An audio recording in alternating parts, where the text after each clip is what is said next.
Manny Pacquiao was going to lose his farewell fight, and the defeat is going to come at the hands of an old foe. Pacquiao and Timothy Bradley have agreed to a third fight. Now don't everybody start clapping all at once. This isn't exactly a tantalizing supposed final bout for Pacquiao. Fans would have preferred to see him face Amir Khan or Adrian Broner, but instead, we're going to get an unwanted trilogy. Pacquiao's already started to blame Top Rank for the unpopular decision of claiming that they chose his opponent. You can see the link to that article from Bad Left Hook in the description. Now, I'm one of the few people in the world who actually scored the first fight for Bradley. Now, go ahead, hit the comment section up with disagreements. I already know I'm in the minority on that one. I wrote an article shortly after the first fight explaining my position on that decision, so you can read the link to that in the description as well. You may not agree, but it'll put my stance in better perspective. Now, was Pacquiao the better fighter that night? Yes, but that doesn't mean he won more rounds, and that's how you actually have to judge a fight. In the rematch, Bradley had the dumbest game plan possible. Instead of accepting the fact that he's not a power puncher and not a guy who could slug or trade with Pacquiao, he tried to prove his haters wrong, and he tried to slug it out with a guy that he just couldn't match with that style of fight. Now, while he didn't get stopped, which is something I'm convinced is borderline impossible to do, Bradley was beaten soundly. Since that fight, both men have changed quite a bit.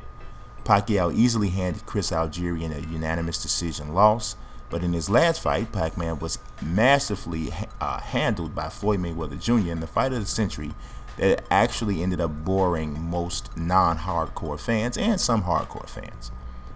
Bradley has had some wars since then with Diego Chavez, and he took a titanic shot in the final round against Jesse Vargas after dominating 11 plus rounds. He won the fight, but it seemed to prompt him to make a change in his trainer. Instead of sticking with his longtime trainer Joel Diaz, Bradley hired Teddy Atlas right before he took on Brandon Rios, and the result was one of the best performances of his career. Now, it was Brandon Rios, a fighter who was too slow and unathletic to contend with Bradley. But that said, Bradley stopped Rios, which was something that hadn't been done before. He did it with a consistent body attack, and he maintained a smart game plan. Bradley's previous trainer Diaz had seemingly lost the ability to get the best out of Bradley and to get him to stick to a game plan. The chemistry between Desert Storm and Atlas was magical. Bradley is one of the most talented fighters in the world, but he has often sabotaged himself by not fighting smart. His supposed fight of the year, which was a great fight against Ruslan Provodnikov, was a great fight only because Bradley fought stupid enough to make it a good fight. Had he fought the right type of fight, he would have dominated Provodnikov, and probably most of us wouldn't even know who he is. I have a strong feeling that won't happen this time. Pacquiao is simply not the same fighter he once was, and with an opponent he's not exactly excited to face, there's a good chance he won't be as prepared as he needs to be. His team may be looking at this as an easy fight, but it's going to be a case of going to the well one too many times. Bradley is going to beat Pacquiao decisively.